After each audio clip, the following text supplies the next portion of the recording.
I'm Kevin Clark. Hi, I'm Emily Slaughterback. Welcome back to Viva Physical Media. Yeah. Well, we're sitting in our Halloween section right now. It's Halloween season. Yeah. It's scary movie season. It's our favorite season here at Scarecrow. It is actually our favorite season. It's like a holiday. It's like a whole month of a holiday here. But yeah, come in, browse the horror section here. You know, our psychotronic picks. There's a few. One of my picks is actually from the Halloween section this time. But you know, it's all staff picks. Yeah, we have the classics. We have some stuff that you may have not heard of, recommended by our awesome staff here. Yeah. So if you do want to make an appointment just to come see what we have in this section, you should totally do that. Looking back here, you know, got some classics. Carrie, Candyman, Double, Toil and Trouble with the Olsen twins. Very classic. We have Evil Dead, obviously. The Child, I haven't even heard of this one. You know, it's spooky season, so I've been watching a bunch of horror movies. What have you been watching, Kevin? I've been watching a bunch of horror movies, but my girlfriend isn't like a horror movie. She's not a horror movie fan. She's not like a big horror movie fan. She gets scared. She sticks it, doesn't she? She still watches stuff with you though, right? Yeah. And the last few years, she's been like, "Let's watch horror movies." And then, you know, we've taken the last couple days off because we did like 5 over the weekend, and she was like, "I can't. I need a break so I can sleep soundly." Right. Yeah. But I will say that it is. And I mean this in the nicest way possible. It's really fun to watch a movie with someone who gets super scared during horror movies because it is. I don't know if you're like me, but I don't know if you're like still, because I know you watch a lot of horror, but like I'm like pretty numb to it. It's rare now. Yeah, and so like I mean I love horror movies, but I'll sit there and watch them and be like, yeah. It's more like I'm delighted in the fucked up scary parts rather than being actually scared. But when a movie does scare me, that's when I know I'm like, oh, this is something. Yeah. This is something special. Myself and my girlfriend and Rich, who's directing right now, who's behind the camera, we all went to see the Suspiria remake when it was playing in theaters, and it has some pretty gruesome stuff in it. Yeah. And we got to the end. I loved it. It was like probably my favorite movie of that year. Whatever was that? 2018. 2 years ago or whatever. It was like probably my favorite movie of the year. And then she got mad at us afterwards because she was like, "How could you?" Like, there's like a part where like a lady's bone breaks out of her leg. All that horrifying stuff was happening, and you guys just sat there and watched it like it was nothing. And to be fair, when I went and saw that in theaters towards the end of watching the new Suspiria, sitting in the like Northgate AMC theater, I was like, how am I watching this in like an AMC like theater? I was like, it felt like something I should be watching in someone's basement, you know. I think we were the only 3 at the screening. It was like a noon screening on like a Monday or Tuesday or something. Yeah, I went early in the day too, and it was me, and I didn't even know my friend Nick Mars, who we just talked about 300 Days of Horror. Hi.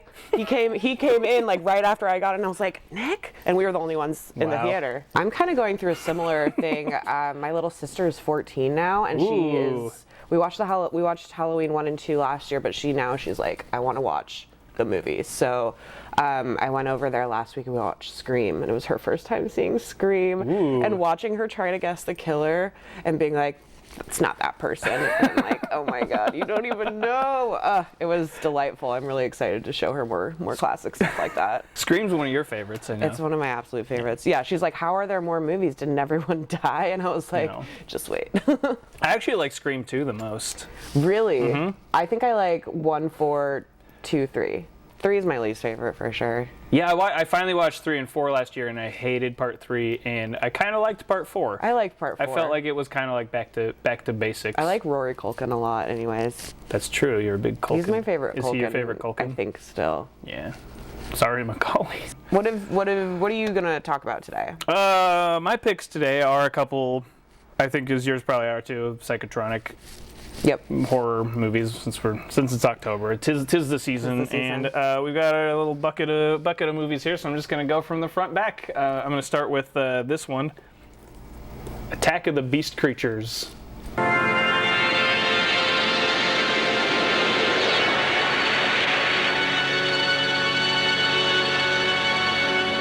Attack of the Beast Creatures, which is only on VHS, because this is something that was recommended to me by more than one coworker, and I finally watched it last year at like we hosted a horror movie brunch at my house, and I believe you watched it with me. Do you remember any of this movie? I remember bits and pieces.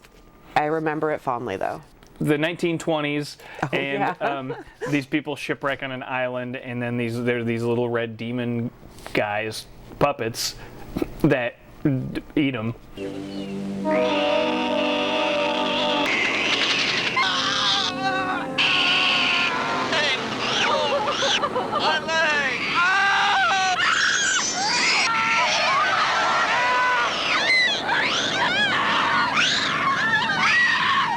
But the movie is it's like a very cheaply made, sort of regional horror movie. I believe it was shot in Connecticut. So like the desert island isn't like palm trees and shit. Island, yeah. It's like forests in Connecticut or whatever. So it's like these people running around these forests in Connecticut, and but they're in like 1920s, like yeah, and they're all like the ladies are all dressed like flappers, and the guys are all in their tuxes, and they were on like a cruise ship or whatever, and these are the only survivors of like a Titanic style like ships, which you don't see at the beginning. You just see them on the lifeboat. So it's like kind of like if Alfred Hitchcock's Lifeboat to compare Attack of the Beast Creatures to Hitchcock. To Hitchcock, yeah. It's made with a lot of love. So the monsters are pretty silly looking, and so some of the actors were like, we should play this as a comedy, and the director was like, no, we got to play it straight. I mean, he was right.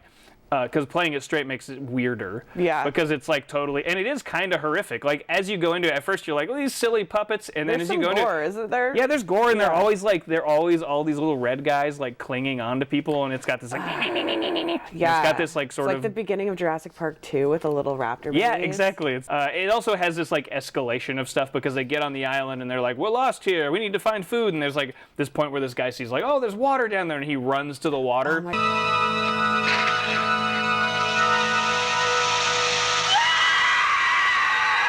But I just like that kind of thing where it's like, we're lost here, and then nothing's normal there. Like, oh shit, we can't even drink the water. Right. It's gonna burn our faces off maybe. And it's like an hour and 21 minutes long or something. Yeah, if you're into some low budget, weird, wacky horror stuff, you should definitely try to track this down. It's here. Attack of the Beast Creatures, great stuff. It's perfect if you're looking for a movie where people are running through a forest getting red monster puppets thrown at them from off camera. It is in the Little Bastards section. Yay. Little Bastards is our section of killer little monsters. Little Bastards, like it sounds. So, Gremlins isn't there because it's in the Joe Dante section, but it would be something like that. Critters. Puppet Master. Troll. Yeah. That kind of stuff, All the good stuff. Little critters that are scary and will eat you. Well, I mean, not similarly, but in the same vein of low budget, shot on video at the heart, but actually shot on film, I just watched PREMUTOS, Lord of the Living Dead.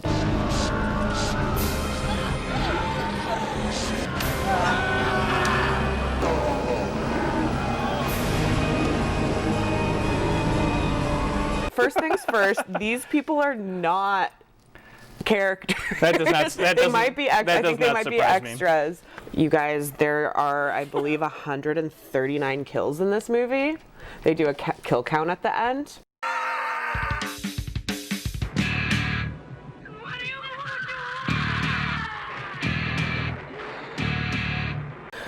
This was made in '97 by Olaf Ittenbach. It's a German movie.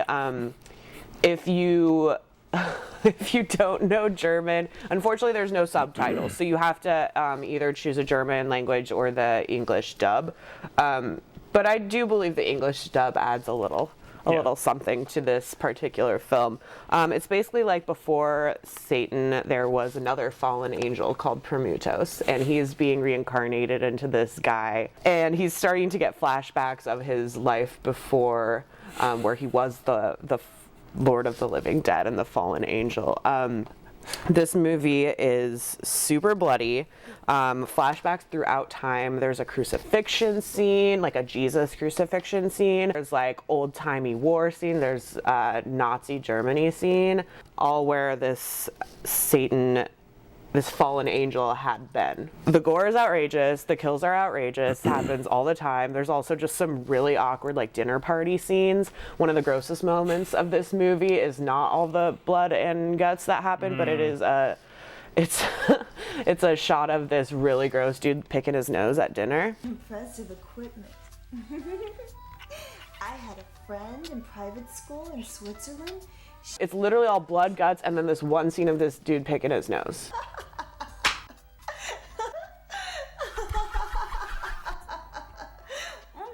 If you're a big like splatter, like gore fan, definitely check this one out. It is a lot of fun. There's also, I tried my best to do some research on who did the soundtrack because it's like, I don't know if it's the same for the German language part of it, but the English dub has this like, it alternates between this like talking head sounding band to this like fake metal sounding band singing songs about PREMUTOS throughout. It's fantastic. I so really they got think original music written for it and stuff. Totally. Okay. Or are there just a lot of hardcore bands out there who have songs about PREMUTOS? PREMUTOS. I don't know. But yeah, this is super fun to watch. I would suggest getting a group of friends, a small group of friends, because this is the pandemic, your pod, if you will. My next pick for this show is a favorite of mine. I always put in my Halloween picks. It is a horror movie. It's sci-fi. It's fantasy. It's a Hong Kong horror movie, which is its own whole magic subgenre. The movie I'm talking about is The Cat. There's a series of these movies based on some books, the Wisely novels, and Wisely is an Indiana Jones-esque kind of guy. It's the best thing I can compare him to.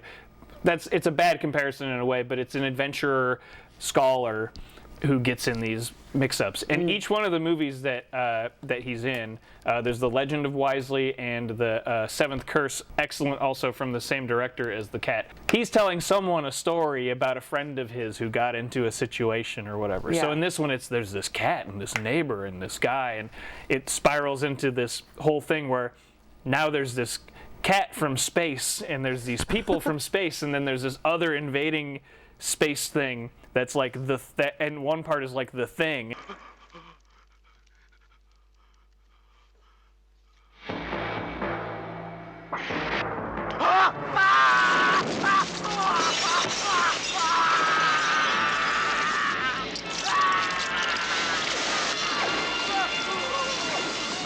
It's about a cat it's this little black cat who's actually a man from space who's taken the form of a cat.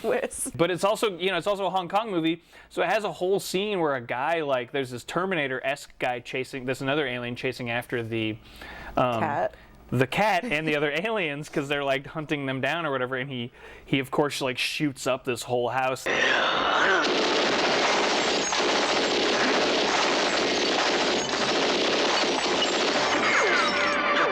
It kind of ties in with our dog movie for tonight, because there's also a dog versus cat scene in that. Although that ends worse for the cat.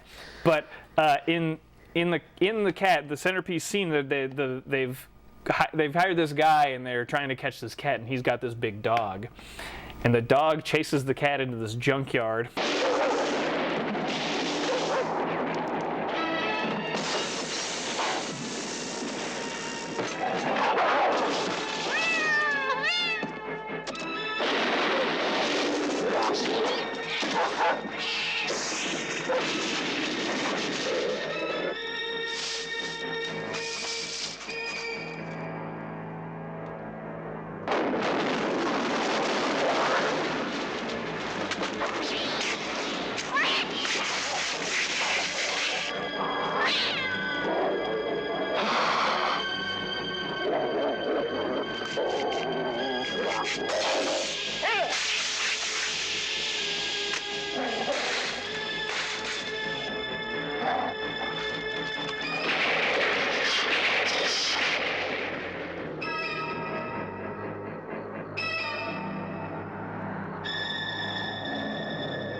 It's got a real dog chasing a real cat versus a puppet dog, a puppet dog versus a real cat, a stop motion cat getting thrown around the thing. It's got a stop motion dog. It's got everything. This director's whole filmography, in fact. Who's the director? I might put it at the bottom of the screen because I don't want to butcher. I don't want to butcher. Yeah, you'll look it up. You'll find it. You can decide for yourself. I don't know. His most famous movie is Ricky-O, the story of Ricky. That's super gory. That's probably the thing he's most famous for here.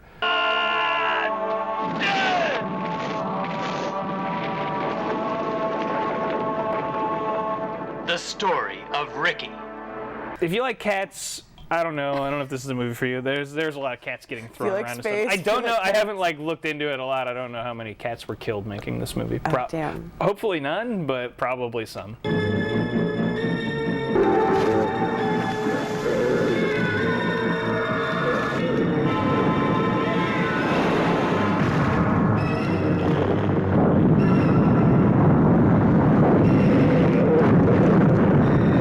So my second pick is a movie called 10 Rillington Place.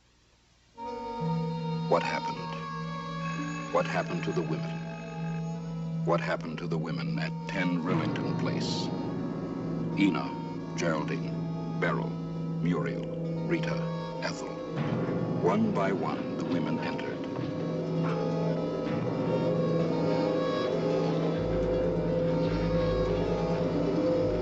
One by one, they never came out of 10 Rillington Place.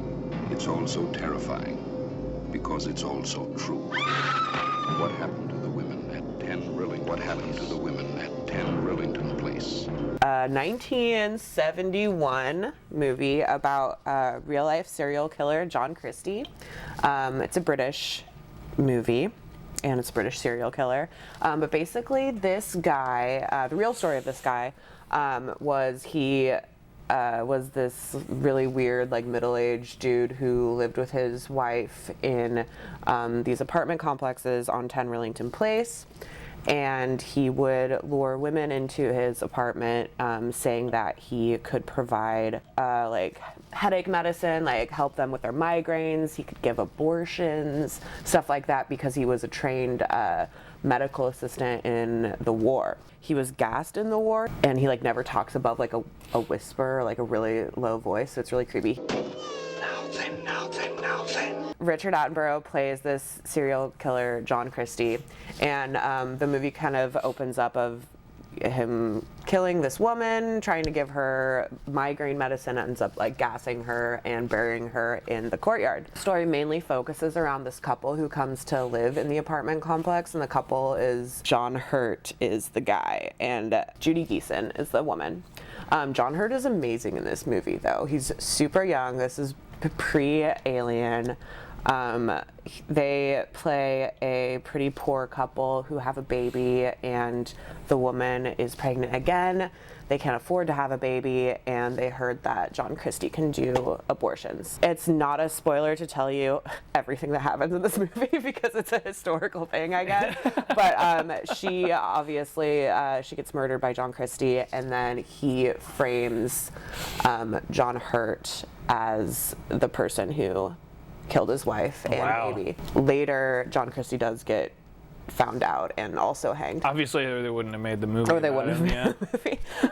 But yeah, this movie is super bleak. It's really grim, but it's very mesmerizing. All of the performances are top notch. They also filmed some exterior shots at the actual 10 Rillington Place but not the complex. Interiors. Not the interiors. Okay. The exterior shots, I guess, shortly after this movie came out, that place was demolished. Another fun fact is they had the actual hangman as a technical advisor for the execution scenes. So there's a crazy level of authenticity here. If you're, I would say a creepy level of authenticity. A really creepy level. If you're a fan of true crime or serial, not a fan of serial killers, but you know what I mean. Check out this movie, 10 Rillington Place. It's super fucking good. Christie done it. Christie done it. Christie done it. Time for our next segment. Oh, sorry, I was laughing there. We're talking about Randy Newman. We're talking about Randy Newman, right. But now we're going to be talking about Man's Best Friend. Well, one of the reasons I wanted to do Man's Best Friend is I'd never seen it. And so I was like, watch it. And then, but also it was a good segue from our previous dog movie, Chomps, which was about a robot security dog. Yeah. That looks like Benji. And this is about a dog that has been biologically altered to be the best security dog. Chomps was a charming family comedy, and this is a horror movie. Yeah, this is a definite thriller, if not straight up horror movie. You know what's weird is that on the cover, it's got like the dog. I don't know if you can see it. Probably not. The dog is like, it's like a Terminator looking dog. I just want to say, I want to get it out of the way right now. Lance Henriksen is in the movie dressed exactly like that. The dog is not a cyborg. Yeah. Max, who looks like a very sweet boy. 5 different dogs. 5 different dogs? Yeah. Wow. Okay. I tried to name check their names at the end, but I couldn't find it. But I did find out it was 5 different dogs. Okay. Well, they all seem very sweet boys. They're all good boys. There is a lab, and I think the lab is called like Emacs or something like that. They're testing on animals to, do better medical things for humans or something like that. Lance Henriksen is the main doctor who is in charge of Max, who's this dog who they were taking the best, most effective parts of each animal predator in the wild. So like the bite of a tiger, the speed of a cheetah, right. Basically injecting all this DNA into this dog, because that works. Just inject the DNA. You know, when you think of guard dogs, you usually think of German Shepherd. They're loyal, smart, lethal, but not good enough. And now with the development of the Emacs 3000, they're totally obsolete. You see, Max, as I call him, is not your typical dog. He's a genetic crossbreed. A mutt? No, I don't mean a mutt, sir. Look around you. Each of these animals is endowed with a specific desirable trait that is dedicated to their survival. If you took the DNA from each and genetically spliced it into the DNA of a breed of a dog, you would have a magnificent creature. Scientists, hit us up and tell us if this movie is accurate. So, but I can tell you already, the answer is yes. But he has to be given these constant sedation medications from Lance Henriksen, or else he's going to snap. And so the movie opens up with Ali Sheedy. She's an investigative reporter who's trying to get a big story so she can get her big break. They'll expose this horrible situation with the animals, and at the same time, her career will get a huge bump. We have got a real story. This is gonna work. Lori, what's in here? Did you see what was in here? Let's just get out of here. Here we have a rare, extinct dog. He follows them. He's ready to escape.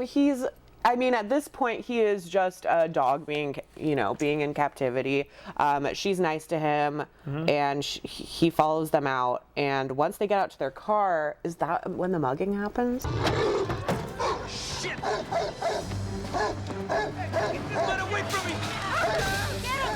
Get him!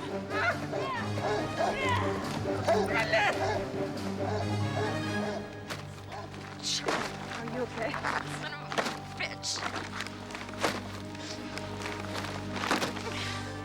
Look at that.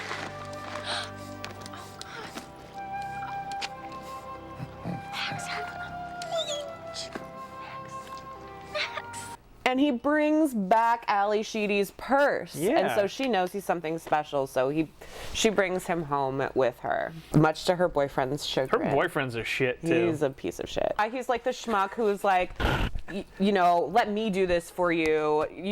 Don't go out and like adopt a dog. Why don't you just tell me? I could bring you home a great dog, whatever, blah, blah, blah. But to be fair, she did take home a dog she found in a lab where she knew they were testing on animals. So it's like, wouldn't she think that it wouldn't just be a normal dog? Well, maybe discuss this with me before bringing home a dog. A big dog, too, not like a little... Yeah. Tiny, I like how we start out being like, yeah, he's a total asshole. And then we're like, no, he's a reasonable man. What I'm saying is that despite all of that stuff where he's reasonable, I still think he sucks. Yeah, we're not fans. He's like, fine, as long as we keep the dog outside. The dog's super smart, though. That's not okay with Max, whose full name is Emacs 300. The dog is super smart. The dog is practically as smart as people. Things the dog does in this movie that a normal dog wouldn't do. He unlocks the car door. He brings back her purse. He hands the boyfriend a brake wire for his car when the boyfriend asks his friend for it. He later cuts the brakes on that same car. He like spies on Ali Sheedy and her boyfriend like doing it through a keyhole.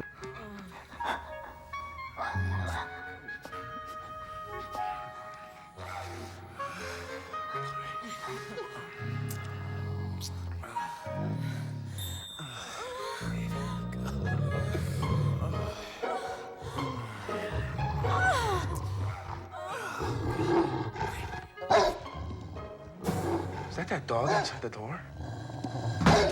Well, let's talk about the cat scene real quick. So there's this whole stupid like 90s kid who comes into Ali Sheedy's house and eats her pizza and shit. He like rollerblades straight into her house and just like raids the fridge. Straight out of Nickelodeon shit. Rudy or something. Who cares? And he's some backwards hat wearing rollerblading little shit. Yeah, he's wearing like a huge t-shirt and shit. I don't know. Okay, well Ali Sheedy's like, oh, you wanna hang out with Max, who I just stole from a lab 2 days ago? Here, he's also like a 200-pound dog. Here's the leash, you're on rollerblades, tight, whatever, that'll be fine. There's that cat, and they're like mad at this cat for like, being this mean to cat them. always wants to scratch me. And it's like, don't fucking touch the cat then, it's a cat. Cats mind their own shit. Like they don't need to deal with Rudy and friends. Anyway, I'm calling out some of the verisimilitude of man's best friend here. And so they sick Max on the cat because they think it'll be funny. I don't think that they think it'll end the way it does.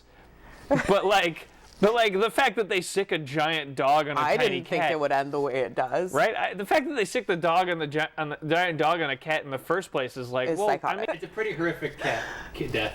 He doesn't chew. You know what I mean? It's horrific. It's horrific and silly at the same time. It looks so fake that it's not bad. Yeah, it's like that cat was having a good time on set. Hey, it probably got a whole can of tuna. It probably. Aww.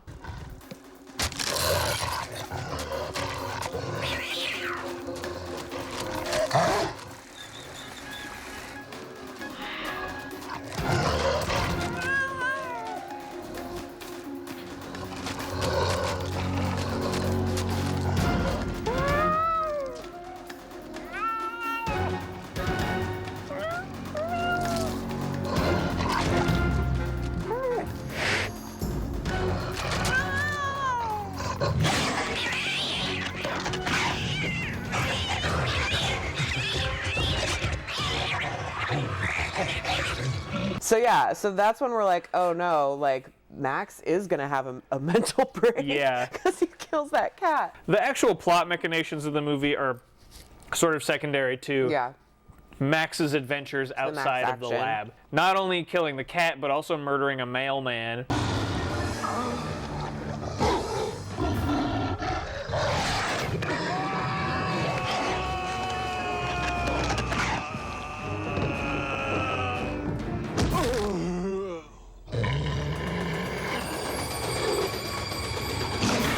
Rent by mail from Scarecrow. Did you feel like he wants a dog to attack him so he can like fuck up a dog a little bit? We can talk about a nice thing that, well, not a nice thing that Max does, but something that that's not like violent, where Max goes and has a little fling with it. So Max meets the collie and they like do it.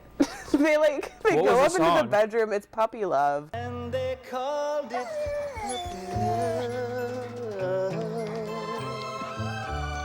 just because we're 17. Tell them all it is. Tell them it's kitty, kitty, kitty. To take away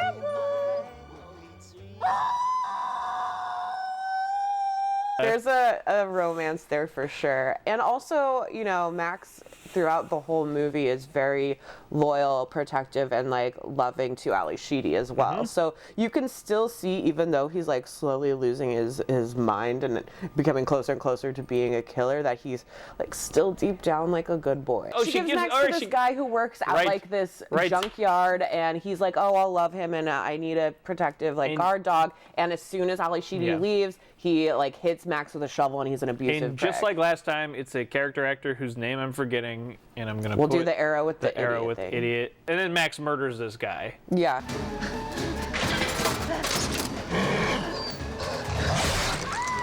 Max doesn't have it. Max does some righteous murders in this too, like that. And he also gets his face like burned in this and stuff. It's kind of sad. So yeah, Ali Sheedy's boyfriend brings home a tiny little Jack Russell Terrier pup named Spike. Spike really loves to get into like cords and like electrical sockets and shit, so they're always trying to stop him. He's a puppy. Max runs away from the junkyard, looks through the window and like sees them like being happy with Spike, and then shit hits the fan, and that's kind of like how the whole end action. It's like a chase thing. Henriksen also finds Ali Sheedy. But he like kidnaps her to like get Max to come to him because he wants to capture him. He wants to kill him. As Henriksen shoots Max. Max is being sweet to Ali Sheedy, and then Lance Henriksen blows him away with a shotgun, and then he falls on like an electric fence that's off, and then the little puppy turns it on. He turns it There's on. a shot where the puppy goes boop and turns He's it on. He's a good little boy too, yeah.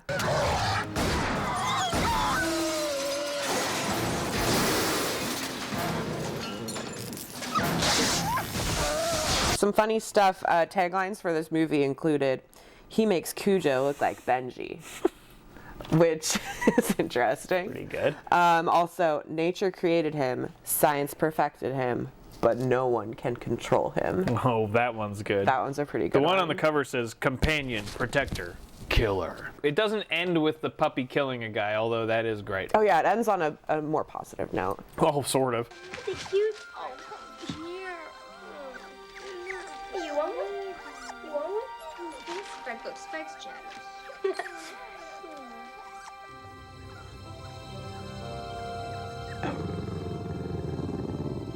I thought it was cute. It was cute. It was cute, but it's also, but this is the dark version of that where it's like, oh wait, well. Then wouldn't those puppies have all those DNA? All the puppies should, not just the one. I'm no scientist, so maybe it was a recessive Neither of us gene. are dog biologists. Geneticists, comment below, tell us if that would make sense. So yeah, that was Man's Best Friend. Check it. I actually do recommend this. What do you think? I give it 3.5 paws. Oh, 3.5 paws up. Hey y'all, Tony from the Victory Lounge. I just came up with a brand new cocktail to pair with the film Man's Best Friend. It's called the Gravy Train. Let's get on board and see how this puppy's made. Now, every good puppy loves himself some peanut butter, so what we're using here for a base spirit is Warrior brand peanut butter cup flavored whiskey out of Spokane, Washington. Other ingredients for this cocktail are things you might not typically go for, but we're going to stick with the theme here. I've got rawhide dog treats, I've got powdered brown gravy mix, and Oh Boy Oberto beef jerky snacks. All right, first off, we're going to do a little monthly. So, let's get ourselves our Oh Boy Oberto brand beef jerky. 1, 2, there's that, and a little for the doctor.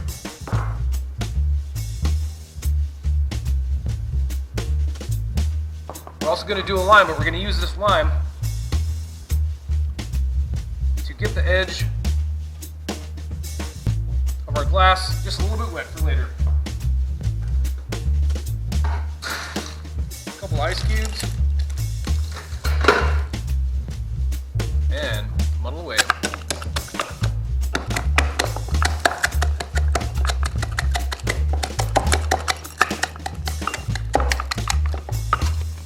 Oh yeah, that looks great.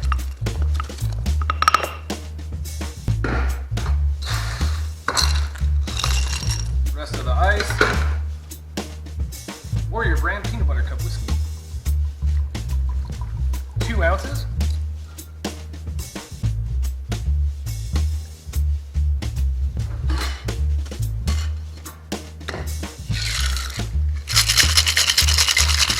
Give it a nice solid shape.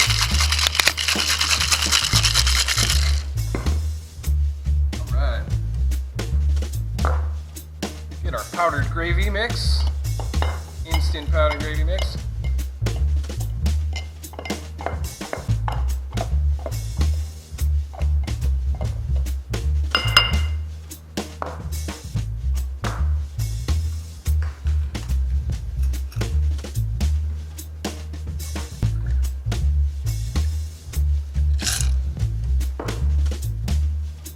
Garnish, tasty treat.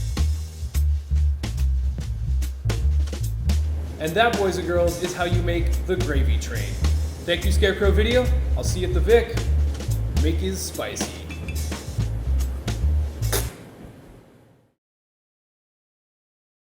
Next time on Dog Movie, we're going to do a movie. We're not going to do just one dog. It's going to be all the dogs. Title says it all. Dogs. Dogs.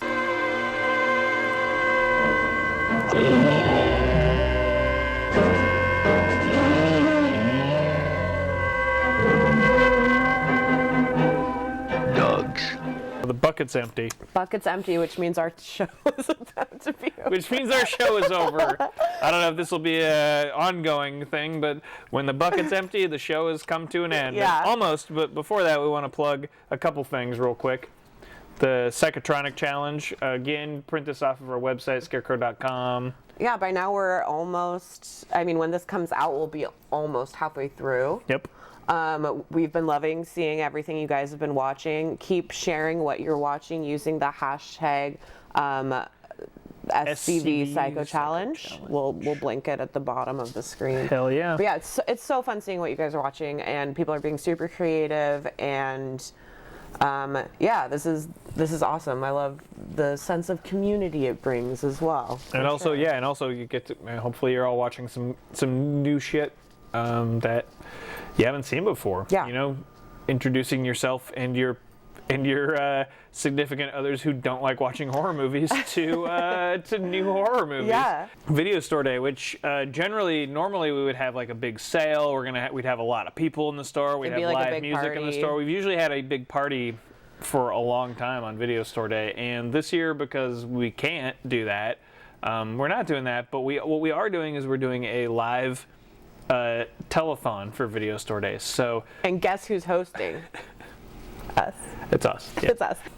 It's going to be a grab bag of good stuff. We're still going to make it a party. It's just going to be a virtual distance party, but it's still something not to be missed. We're going to have sales. Yeah, so we'll have a bunch of stuff going on, and it's mainly a way to remind people. We've been a nonprofit for 6 years now, and it's the 10th anniversary of Video Store Day. Keep your eye on the social media accounts. Keep your eye on our Facebook, our Twitter, our website, and we will keep you updated on what's going to be going on that day, how you can get involved from your home, or, if you want to rent something. Yeah, so it's going to be fun. That is about it, though, I think. I think so. I think we did a whole show. Cheers. Cheers. All right, Viva Physical Media. Viva Physical Media. And we'll see you next time. Bye. Keep waving. Keep waving.